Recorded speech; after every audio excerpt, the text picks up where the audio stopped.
So yeah, last week basically CitizenCon returned, and there was a big bunch of amazing looking new technologies announced.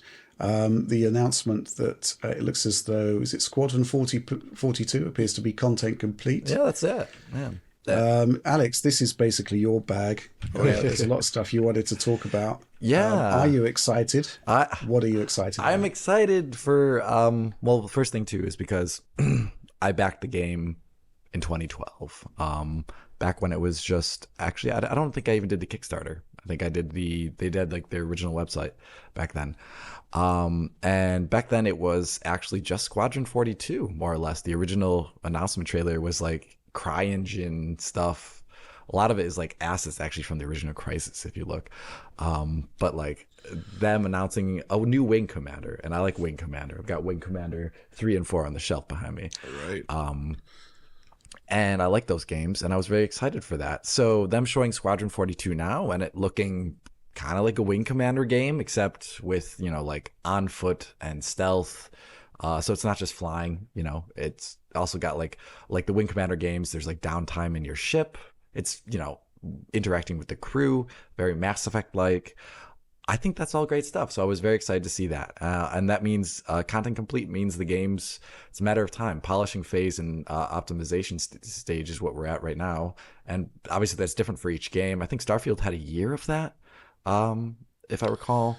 So who At knows how least. long they'll do it for Squadron, but it's coming out and people can play it at some point in time. And I imagine they'll probably shop Squadron around to like Xbox and PlayStation because it's not the massively multiplayer online thing. It's a single player campaign. You can optimize that in a lot easier way Yeah. to get that running on console. So that's great. Should. For the Star Citizen update, they had a number of panels talking about how they're advancing the game. To make Star Citizen requires making entirely new technology that just doesn't exist. So that's why it's always been interesting. That's also why it takes so long, all these other things. It's like a stupid ambition. It's like this most stupidly ambitious thing ever. No one should ever want to try and make this. And it's like literally the weird crowdfunding model that Star Citizen has is like, that's why the only reason why it exists. It's so bananas. But they showed off finally that like, holy crap, they're actually making ridiculous progress now. And actually, like the biggest thing that is the least flashy is they showed off a demo of server meshing. And so right now, if you load up Star Citizen, is the alpha version of it, you'll just be stuck in a server, I think with like, I think a max of 150 people or something like that. And it takes place in one system. And one server is doing all the simulation for that one system with like, and they had like a really great slide of this. It's like millions of entities that are updated per frame. The server's like destroyed essentially when you try and play over a long period of time. So the idea is to make it so that more people can play on one server. So it's actually an MMO and not just like a big Battlefield 2042 server.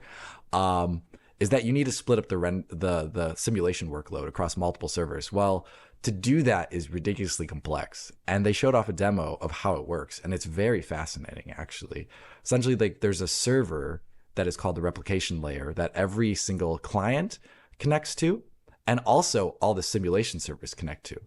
And they share across this like web different responsibilities for simulation. And when you cross zones in the world, as they showed in this demo, different servers will hand off who's doing the simulation. But since they're all connected to the replication server, they can visually show things on screen that are being simulated in different servers. And it's fascinating to see. And it's the first time this has ever been done in a game, to my knowledge. Most MMOs do like shards and stuff like that, which is very different. So this is like the thing that makes Star Citizen actually work as an MMO, and they actually have it working now. So it's a matter of bringing that to the wider course of the game. And I hope in a year I can report back for the first time, like I said, back in 2020. I'm going to report on this game again when they add in server meshing. I hope I get to do that at the end of 2024 at some point. That would be That's nice. a very open target you've got there. It's a Chris Roberts target. What can I say? So, and then the rest of the presentation was all really cool stuff because it's stuff we don't see usually in games like yeah, Alan Wake 2, awesome looking game. Control had a lot of physics in it. That's interesting.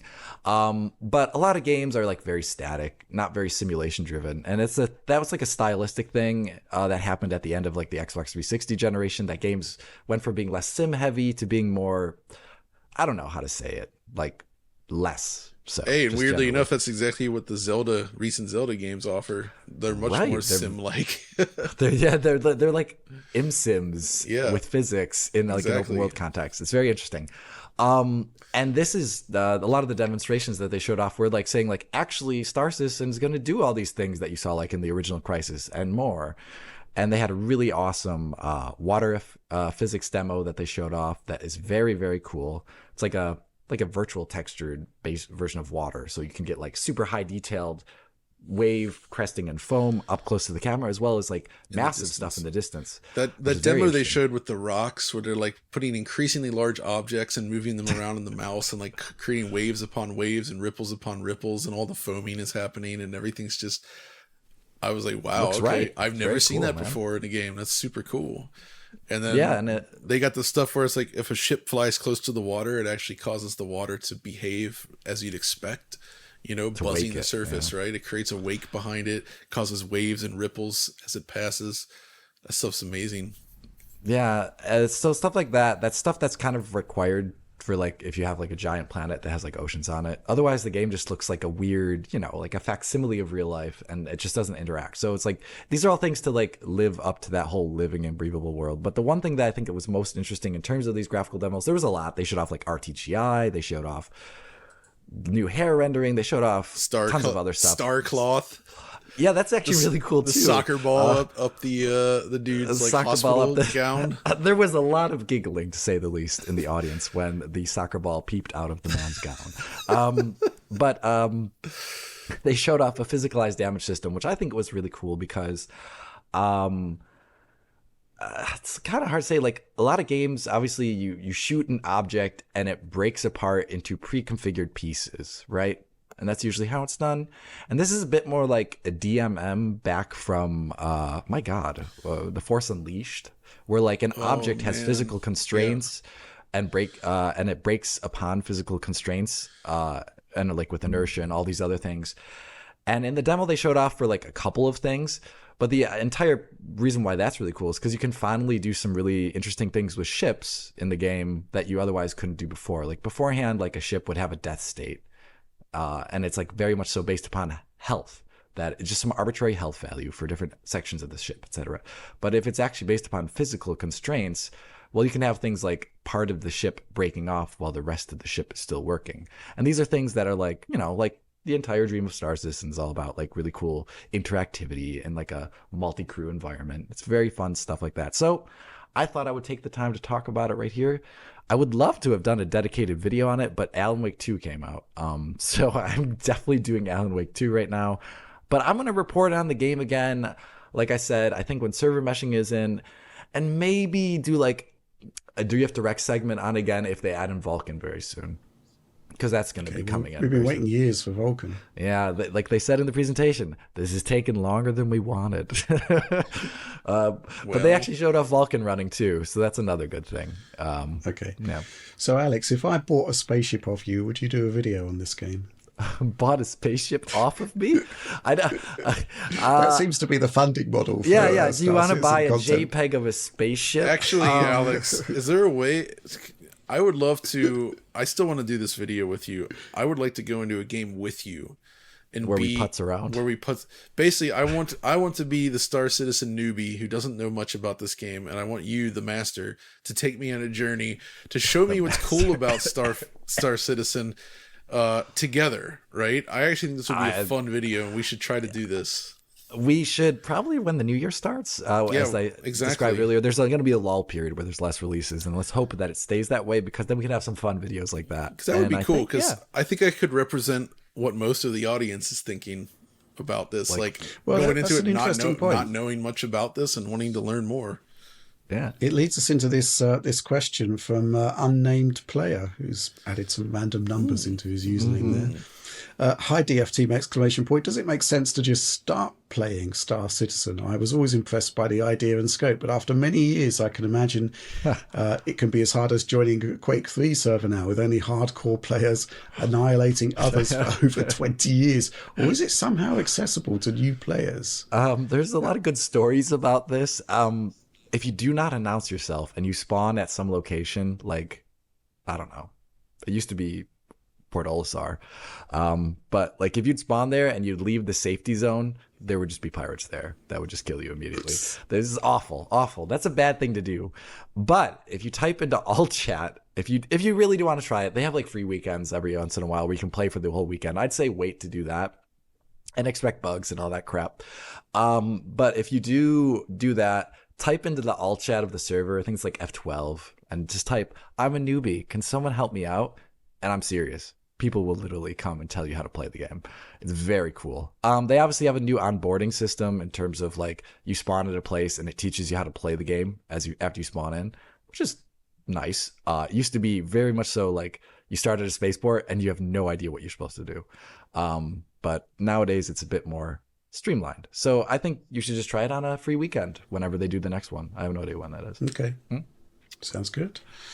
Sure. Well, this is one of these games that, whenever we produce a video about it, we get like 250,000 views minimum. And I think it's one of these things where it's a weird one, right? Because, there's very little faith in people that I speak to that the game's actually ever going to be in a complete state. Mm-hmm. But at the same time, they just keep literally aiming for the stars and trying to do better and better. And, what the scope of what they're attempting now is far in excess of what they ever promised to begin with.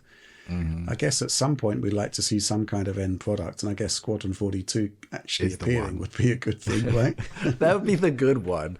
I mean, it also would like show people like what Star Citizen's like. It's going to be very different. Obviously, it's a single player game, but it would also be like, oh, you get on a ship, you fly to a planet, you get off the ship on the planet. It's like, gameplay loops that you don't see. Like Starfield, obviously, very different game entirely, but like, I don't think a lot of people see games where you just like start in one discrete location and go to one very far away. I guess actually I'm curious about that. Scale. One of the things with Starfield, for better or for worse, is that even though it's a big game, it felt very small because of all the loading screens and the fast travel. It felt like you just warp in between planets as if you're just going to around the corner.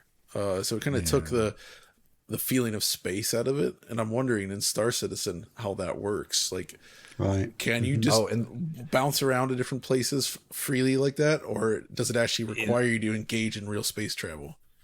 Star Citizen, not Squadron, right? Oh, okay. So Star Citizen, you have like a normal flying mode, which is very sublight. It's meant for dogfighting. It's like, I think it tops out at like 1 kilometer a second, which is obviously still very fast. Yeah. But it's nothing in terms of like, it's not like quarter impulse or something like that. No.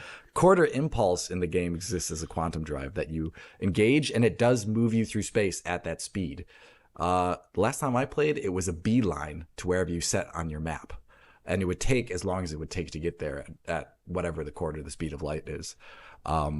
So it could take quite a long time to go across an entire solar system that way. And the game does let you do that. But while you're doing that, obviously you can get out of your seat of your ship and do anything in your multi-crew ship environment. Or you could literally, like I've done it sometimes, where I open the back of the ship and I jump out of the ship while the ship's going like quarter the speed of light. And I'm just like left floating in dead space. It's you can just, in Star Citizen, you can just go anywhere you want, really. It's kind of interesting.